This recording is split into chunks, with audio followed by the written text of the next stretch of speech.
Hello, welcome to another Learn Python tutorial. In this tutorial, I'm going to show you how to create a waiting game. So the idea of this game is that the program will start.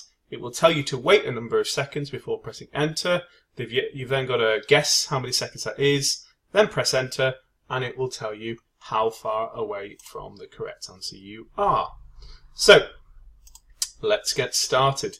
You're going to need Python installed, and today I'm going to be using idle. So if we just type in idle, open up idle, doesn't matter which version, as long as you're using Python 3 point something, doesn't matter if it's the 32-bit or the 64, I'm going to use the 32-bit today. So there we go. So here is idle, and let's start ourselves a new file. There we go, file, and then save it as, save it on the desktop. I'm going to call it waiting game. I'll call it waiting game 2 because I've already practiced this. So you'll just call yours waiting game. Excellent, good stuff. Okay, so Python, nice and simple. First thing we're going to do is we're going to print a welcome to the game. So welcome to the waiting game. There we go. Now when we're doing printing in Python, print is the function that displays it on the screen, and anything you put inside of speech marks is something known as a string, and it will print that string out. So now, if we go to run the module, there you go, welcome to the waiting game. Brilliant, perfect. So let's add another thing here, and below there, let's print, let's have a look. Let's print some instructions, shall we? So instructions. In fact, let's do a new line. A couple of new lines to give it some space. There we are. \n is a new line. So that should give us two empty lines. Instructions. There we go. And you will be told to wait that number of seconds. Wait that. I'll do there. Wait that number of seconds, and then press enter. Good. Are you ready? Are you ready? Press enter to start. I'll do enter there. Start. There you go. Brilliant. So there's our instructions. Here we go. Run the module. Let's just make sure that's working. And there you go. Welcome to the waiting game. Here are the instructions. In fact, let's add another new line after there, actually. So you'll be told to wait a number of seconds. Wait that number of seconds, press enter. Are you ready? Press enter to start. Right, let's do ... So, first thing we need to do now is we need to wait for the user to press enter. Now, the way we can do that is we'll just use an input. Now, this is the simplest form of an input. It's not actually got any question in there, and it literally just stops the program until you press enter. So now, if you look, if we run it again, are you ready? Press enter to start. Good stuff. So now if I press enter, oops. Oh, that's because I ran it before. If you press enter, there you go. It will then move on to the next line in the program. Ignore that bit there. That's just because I ran it previously. So, what have we got it to do now? Well, we've got it to press enter, which is good. Now what we need to do is we need to come up with a random waiting time, somewhere between 5 and 10 seconds. So how are we going to get a random time to wait? Well, in Python, if you want to get random things, you can use the random module. But in order to use the random module, we need to first import it. So there you go, import random, which is great. And now we can use that. And the way we use that, or one way we can use it, is we can say, okay, waiting times, this is the time you're supposed to wait, is random dot rand int. And then you can say here, look, it's just already popping up with a hint, somewhere between A and B. So we're going to say between 5 and 10. There you go. So now what will happen is the waiting time here will wait between 5 and 10 seconds. So it will create a random number, a random integer, between 5 and 10 seconds. Now, an integer is a different type of data. An integer, you can say int, is a whole number. You can see that here. If I come over here, if I type in type brackets and then do 5, it's an int. If I do type 5.0, which isn't a whole number, it's not an integer, it's a float. It's a different type of data. You don't need to worry about that now. You just need to know that there are different types of data, and we're going to need to do things to them later on. But don't worry about it. It's quite simple. In fact, we've already used on that first line there. You can see type. If we do let's say dog or something like that, then that is a str, or actually it's what's known as a string.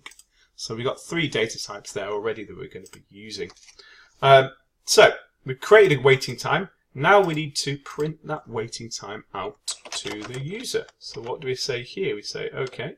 In fact, what we'll do this time is we're going to use an input.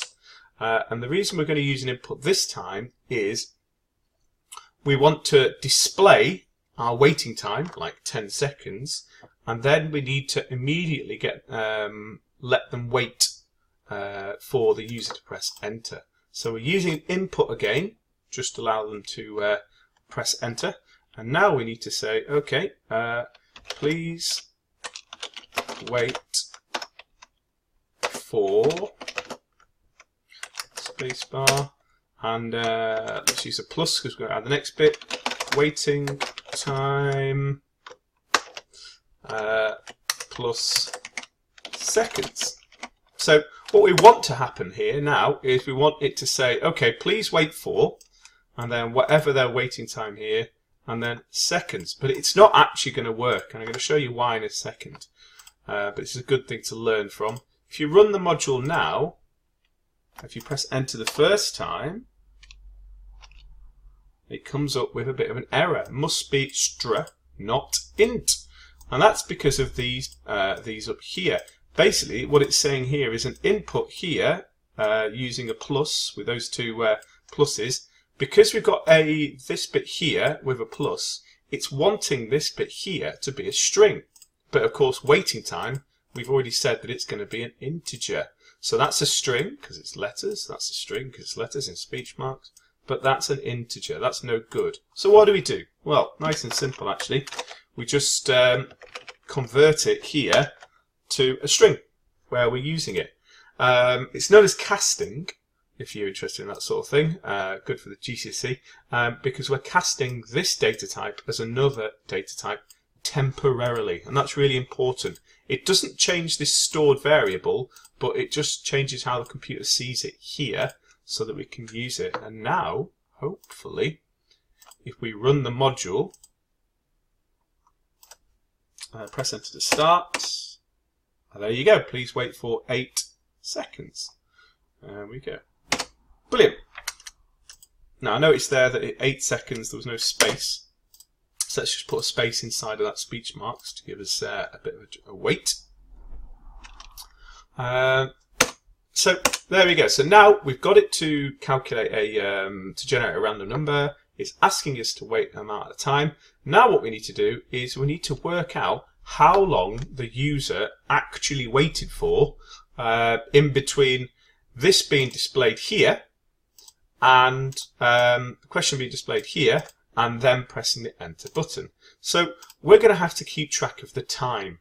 And the way we do that, not surprisingly, is we use the time module. Now the time module, let me show you over here because it's quite, oops, while that's doing that. Import time. Now the time module is great because it has something called time.time. And time.time here is it generates or it records, returns. Sorry, it returns the what's known as the epoch time. Let me do that again. You'll see this again if I just press time.time again. There you go. You'll now notice that the time since the last time I did it is increased from 286 to 306. So there's been 20 seconds has elapsed since the previous time I ran that function. So what is epoch time? Well, you don't need to know this, but actually that epoch time there is the number of seconds since the 1st of January 1970. And if you don't believe me, then feel free to calculate it yourself when you run it and work out how many seconds. But that's what it is. All computers start counting up. Their clocks don't work on 24-hour clocks, 12-hour clocks. They actually all count up from the 1st of January 1970. Anyway, why is that of use to us? Well, what we can do is we can say, okay, record the start time. Start equals start.time. There you go. And we can record the end time. There you go. End equals time. And then we just record the elapsed time. Elapsed equals, of course, the end minus the start. So that now should tell us how many seconds between when I ran that line and when I ran that line. Let's have a look. Elapsed. There you go. 8.5062 blah blah blah blah blah blah blah seconds has elapsed. There you go. So that's how we can calculate the duration between one and the other. So let's have a go at that here. There we go. So waiting time is there. Just before we do our input for the saying please wait, let's calculate the start. Start equals time.time. Then after they've pressed enter, that means that the program will move on from this line after they press enter. So now you can do end equals time.time. And then you can calculate the duration, elapsed. Elapsed time or duration, whatever you want to call it, equals end minus start. There you go. There we go. Each time here, by the way, these are known as variables. I haven't said this before, but every time you do like start equals or end equals or something like that, you're actually creating a variable. And it stores it temporarily in the computer's memory under that name. So elapsed equals end minus start. And then what we can do is we can calculate the difference. And the difference is going to be the waiting time minus the elapsed time. There we go. And then finally here, you can print you were, and then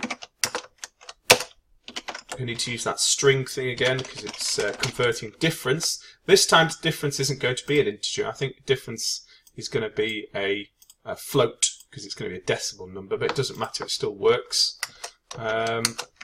Something seconds out. So let's see how that fares. Let's have a look. Run that.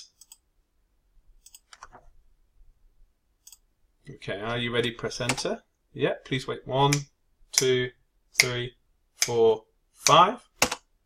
Ah, that's not too bad. That's not too bad. So 0.32 seconds, something out. That's not too bad. So, that's okay. That's okay. What can we do to improve this little program that we've created so far? Well, the first thing we can do to improve the program is this here is a little bit too accurate. We want to round that to a number of places, and we can do this nice and simply by doing here, wrapping this bit here inside of a round function there. So we do round and then here, comma 2. And what this will say is, okay, calculate that difference that we're going to put into here in a minute, but then round it to 2 decimal places. I think that'll work. Anyway, let's have a go. Should make it a little bit neater. So press enter to start. 1, 2, 3, 4, 5, 6, 7, 8, 9, 10. Oh, way out, way out. Okay, but it works perfectly. Good. So there's the first bit. So you can tell them how many seconds out they were. What we could do now here is say, okay, you know what? Let's look at that number, that difference that we've created, and let's judge them on that. And what we can say is, okay, if the difference is less than 0.5, less than 0.5 seconds, then we can print, well done, you were awesome. Oh, in fact, you were very accurate. Right, you have good time creeping. Yeah, you have a good time. It's probably not accurate, but it doesn't matter. So here, what we've got is we've got an if statement. We say, okay, if the difference is less than, that's maths less than 0.5, so if you're less than 0.5 seconds out, we'll do this. But then also what we could do is notice how we have to have this line here indented. It's moved in. Because that says, okay, this is the branch to go down if that was the case. And then we could say, okay, otherwise, if the difference was less than 1 second, print, you did okay.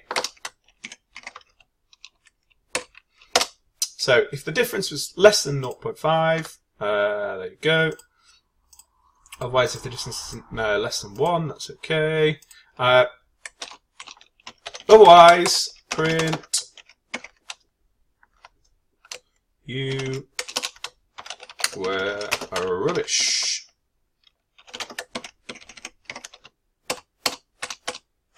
There we go. So let's save that. There you go. So if it's less than 0.5, do that. Otherwise, the difference is less than 1, do that. Otherwise, do that. So let's run that. Press enter to start. Wait for 6 seconds. Not bothered. Oops. Oh, difference. That's why. Let's run that again. F5, by the way, runs it. Saves and runs it. Let's have a look. Press enter to start. Just wait for 3 seconds. You were 5.1 seconds out. Let's run that again. 1, 2, 3, 4, 5, 6, 7, 8, 9, 10. And we'll just wait a little bit longer because I think this is going to come up with a bit of a bug in our program. And there you can see there is a bug in our program, and this is known as a logical bug. And the reason it's a logical bug is because it didn't actually come up with an error. It just didn't do what we wanted it to do.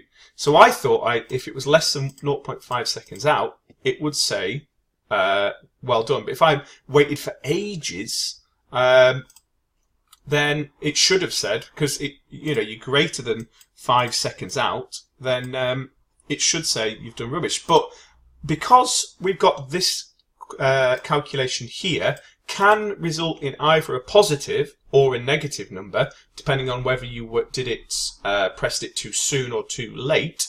If you press it too late, then this goes into a negative, and we need to, that's no good. So what do we got to do? Well, what we actually need to do here is we need to say, okay, the difference, regardless, it's always got to be converted into a whole positive number. So rather than being minus 5, if you go 5 seconds over, rather than being minus 5, it's still got to be 5 seconds over.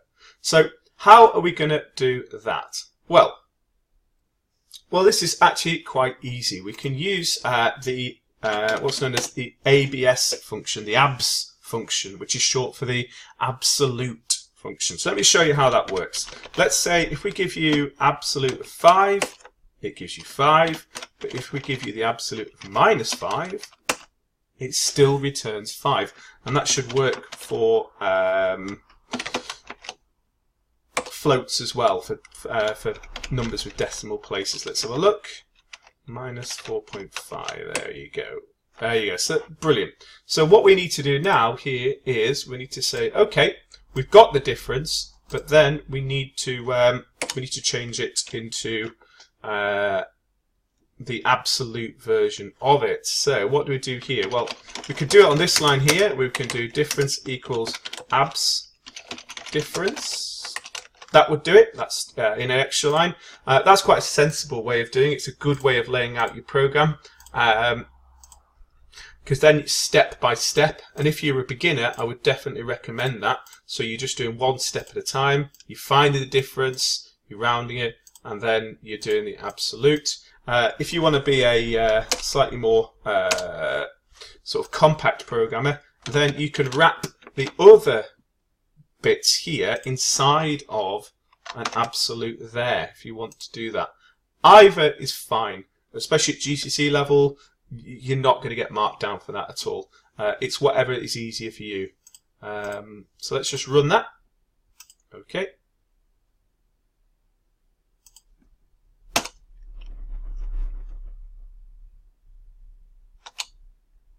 One, 2, 3, 4, 5, 6, 7, 8, 9. Oh, it's not too bad actually. 0.29 seconds out. You did good. Oh, you did okay. Good. Did okay. Oops. Just realised I just typed absolute rubbish there. You did okay.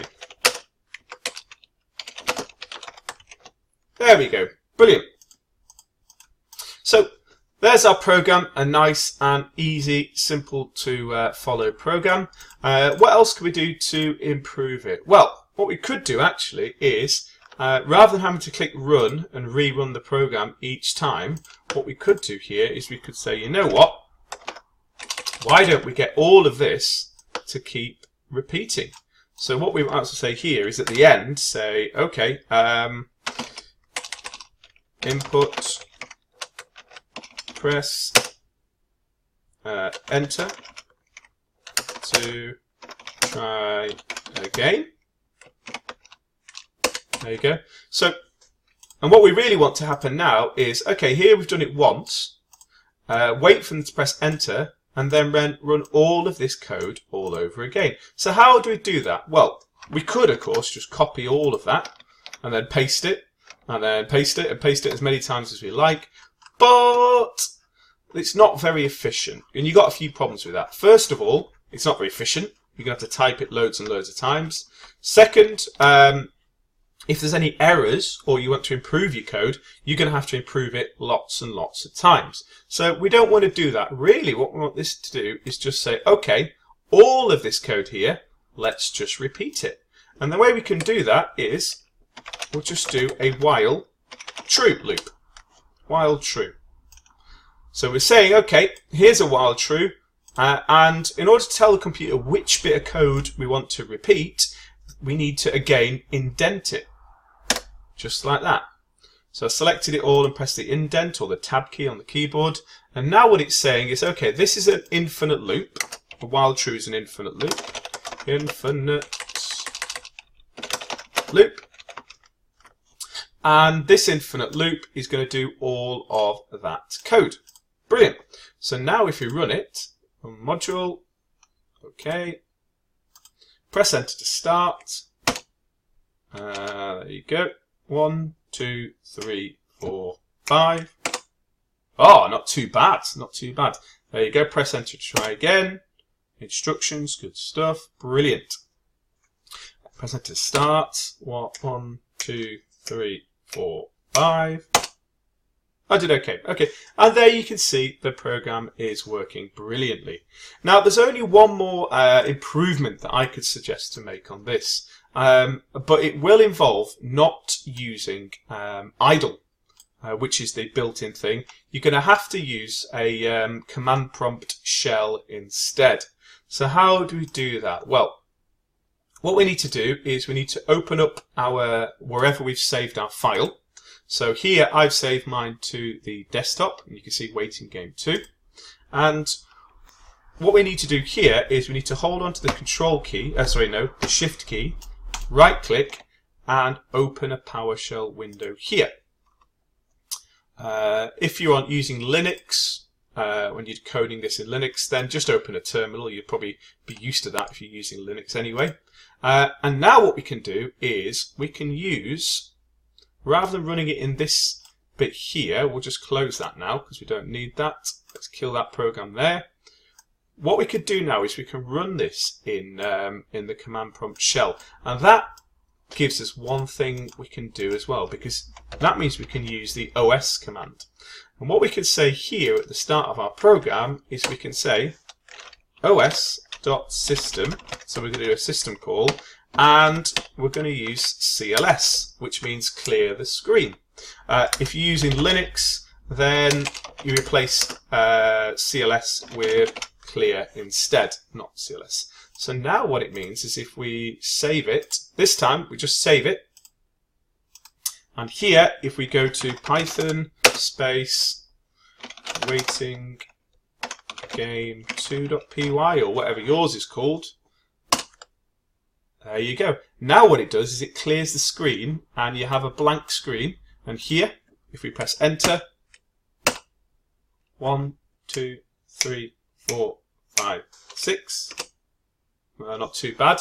And now if you press enter to try again, it clears the screen and it goes back to the original screen. So it's far less messy than the other way. It doesn't matter, you can do it the other way, you can do it the idle, but I like to use the black PowerShell screen. Your PowerShell screen will probably be blue actually when you first run it. I've changed it to be black because I like black colours. I went on the properties and changed it there. So there you go. There's the game. If you got any problems, just drop me a comment in the video comments, or any suggestions for the video if there's any difficulties. If you do like it, make sure you subscribe to the channel so that I can you can see when I do more Python tutorials. Thank you very much for watching, and have a nice day.